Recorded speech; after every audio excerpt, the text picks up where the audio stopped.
Alors, je vous l'ai annoncé en début d'émission, il y a un invité qui est présent avec moi aujourd'hui, c'est pour parler de mobilité. Et cet invité, c'est Paul Schaeffer, le secrétaire général de l'association Sarreguemines Beach Niederbronn Territoire d'Avenir, plus connu sous le nom de SBNTA. Alors si vous êtes là avec moi aujourd'hui, c'est pour parler de votre assemblée générale qui s'est tenue il y a quelques semaines. Qu'est-ce qu'il en est ressorti? Quels sont les points les plus importants qui ont été présentés lors de cette assemblée générale? Alors d'abord, c'était la troisième assemblée générale de cette association qui s'est créée sur l'ensemble du territoire, donc de Sarreguemines Beach Niederbronn, et qui regroupe l'ensemble des élus, quelle que soit leur obédience politique ou leur strate, c'est-à-dire qu'il y a tous les maires des communes qui sont sur l'ancienne ligne SNCF Sarreguemines Beach Niederbronn. Il y a les conseillers régionaux, les conseillers départementaux, la présidente du parc, le sénateur, les présidents de Comcom, des trois. Voilà, donc d'abord, ce qu'il faut rappeler, c'est que ça ne s'est pas essoufflé en 3 ans et demi. Ça fait 4 ans, c'est ça que l'association a été créée. Hein. Oui, 3 ans et demi, oui. Donc, on a eu une assemblée générale de retard parce que le Covid, au départ, nous a un peu ralenti, puis on a eu un décalement de 3 mois, mais d'abord, la mobilisation était là. C'est-à-dire que l'écrasante majorité des élus, et Dieu sait que c'est compliqué, quand on a une association qui a cette forme-là, c'est-à-dire que tous les conseillers régionaux, départementaux, les maires, les présidents de Comcom, pour trouver une date qui convient à tout le monde. C'est un peu problème justement cette année-là, parce que vous avez dû décaler l'Assemblée générale compte tenu des emplois du temps.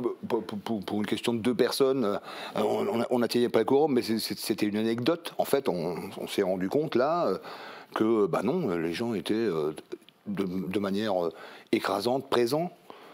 Ils sont venus, ils sont motivés et déterminés à porter toujours le même message qui est celui de la mobilité du quotidien, c'est-à-dire comment est-ce qu'on peut aller travailler, comment est-ce qu'on peut aller faire ses études, comment est-ce qu'on peut se rendre dans les services tous les jours de l'année, quel que soit son âge, quelle que soit sa corpulence. Voilà, et ça c'est le message principal. Alors, justement, ces questions de mobilité ont été abordées et une étude a été présentée pour voir concrètement de quoi on parle. Alors, qu'est-ce qui ressort de cette étude qui portait sur les trajets du quotidien, et notamment les trajets domicile-travail?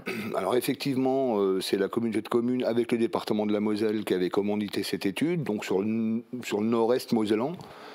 Ce qu'il en ressort, en tant qu'habitant depuis 56 ans, on le savait déjà. C'est-à-dire que effectivement, en termes de transport en commun, la situation est catastrophique. Il faut le dire comme c'est.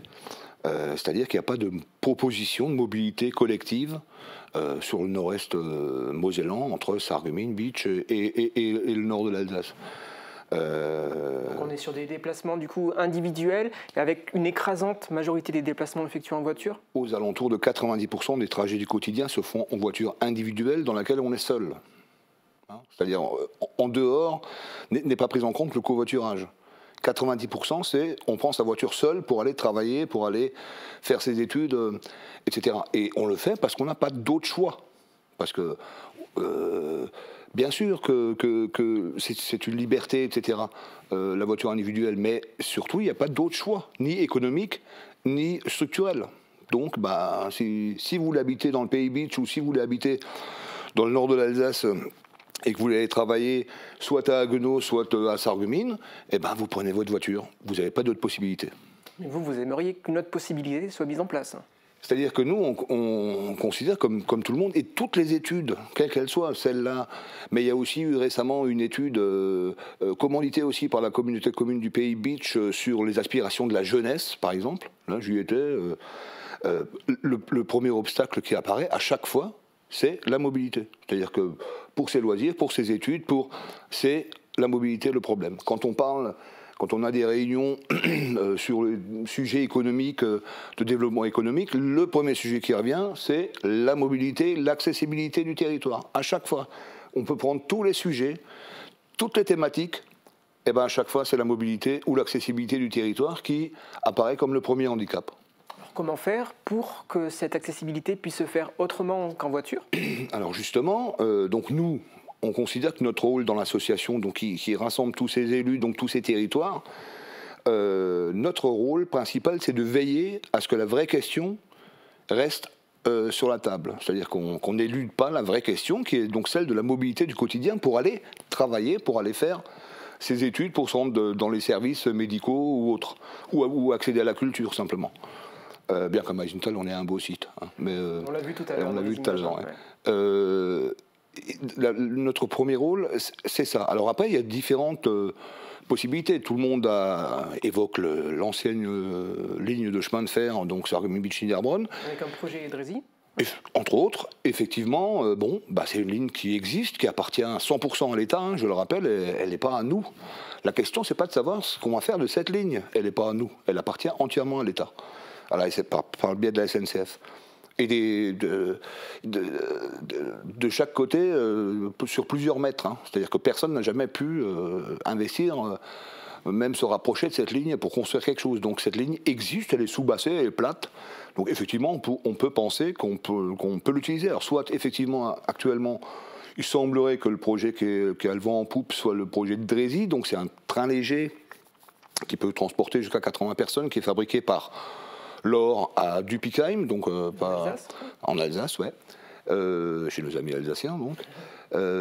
Effectivement, c'est une possibilité, mais ça imputerait qu'on refasse les 55 km de voies ferrées. Pourquoi pas? Nous, on est preneurs, parce que ça représente donc cette artère que nous, on souhaite voir se développer. Il faut une artère. Ensuite, organiser des mobilités de manière plus fine. Ça sera le rôle des collectivités locales et territoriales. Mais il faut une artère. Sinon, il ne restera que la voiture. Donc, le Drézy, aujourd'hui, elle va en poupe. D'ailleurs, la région nous a invités en délégation, dans les prochaines semaines, la date est fixée, me semble-t-il, à aller visiter l'Or, donc cette industrielle qui fabrique ce Drézy. Des tests seront faits, a priori, sur cette ligne. C'est un peu... Les infos ont un peu flouté, sont un peu floutées. Ça paraissait assez clair de ce qu'on pouvait lire dans la presse, effectivement, que ce Drézy pourrait circuler, je crois, dès 2025 en phase de test sur la ligne voie ferrée que vous évoquiez tout à l'heure. Alors, nous, on reste quand même vigilants. C'est-à-dire que là, c'est un constructeur qui va tester du matériel roulant. Ça ne veut pas dire qu'un opérateur développerait une ligne sur cette ligne. Vous voyez, il faut bien écouter les mots. Alors effectivement, on accueille ça de manière positive, que le test se fasse là, mais enfin on veillera, et l'ensemble des territoires, on sera derrière pour qu'ensuite se développe un service sur cette voie, ou en tout cas qui desserve ces populations. Alors on dit souvent, oui, mais les transports urbains, les transports en commun, c'est pour l'urbain, parce qu'il y a beaucoup d'habitants, etc., etc. Je rappelle que Sarreguemines Beach Niederbronn-les-Bains, en termes de communauté de communes, de PCI, ça représente 110 000 habitants, c'est-à-dire la ville de Metz. Donc on ne peut pas nous dire il n'y a personne. Il y a 110 000 habitants, là, aujourd'hui, qui habitent directement ces territoires. Je ne parle même pas de ceux qui habitent les territoires à côté, comme Haguenau ou Sarrebruck, hein, puisqu'il y a un lien direct avec Sarrebruck, si on est à Sarreguemines. Directement, dans les territoires, il y a 110 000 habitants.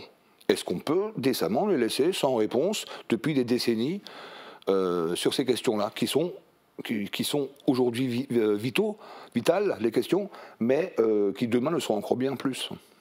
Ok, donc vous allez être vigilant et puis suivre tous ces projets, en sachant que, oui, comme vous l'évoquiez à présent, il y a pas mal d'habitants qui pourraient être intéressés pour circuler. Justement, dans cette enquête, est-ce que la question leur a été posée s'ils voulaient avoir une solution alternative à la voiture individuelle pour circuler?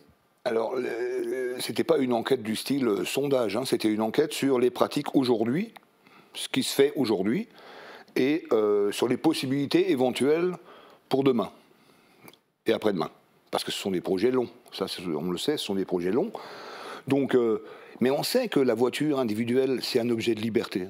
On le sait, on l'a beaucoup développé ces dernières décennies. Et en gros, depuis les années 60, on a tout misé, tout axé sur la voiture individuelle. Mais regardez le monde qui nous entoure, les ressources, l'endroit où se situent les ressources, regardez l'état de l'environnement. Est-ce que, sincèrement, quelqu'un peut penser que dans 30 ans, dans une voiture, dans une famille de 4 personnes, il y aura 3 voitures individuelles dans un village des Vosges du Nord? Je pense que c'est pas sérieux d'imaginer ça. Donc il faut trouver une autre solution. Il faut imaginer autre chose. Habiter la ruralité c'est une solution, hein, c'est pas un problème. Ça peut être une solution. Habiter la ruralité, mais avoir accès aux pôles urbains, aux emplois, aux services de santé, à l'éducation, à la culture, c'est possible. Mais il faut imaginer les systèmes. Là, on a cette voie, elle appartient entièrement à l'État, donc on n'aura pas demain à exproprier des gens pendant des années, comme ça s'est vu en Alsace, par exemple, quand ils ont fait la liaison Strasbourg-Barcelone en bus. Là, on n'aura exproprié personne, ça appartient à l'État. Je crois que l'État nous doit quelque chose. Parce qu'ils nous ont enlevé le train, ils nous ont rien mis à la place, ou pas grand-chose. Enfin, la région a mis un transport de bus. Mais il faut être honnête. Si vous allez, ne répond pas aux attentes des usagers. Si vous allez à un arrêt de bus, vous comptez les gens qui sont dans le bus, ça va aller très très vite. Bon, en tout cas, merci de nous avoir présenté donc ces problématiques-là et puis cette artère que vous voulez voir revivre entre Sarreguemines, Bitche et Niederbronn. On sera bien évidemment attentif à la suite de ces projets.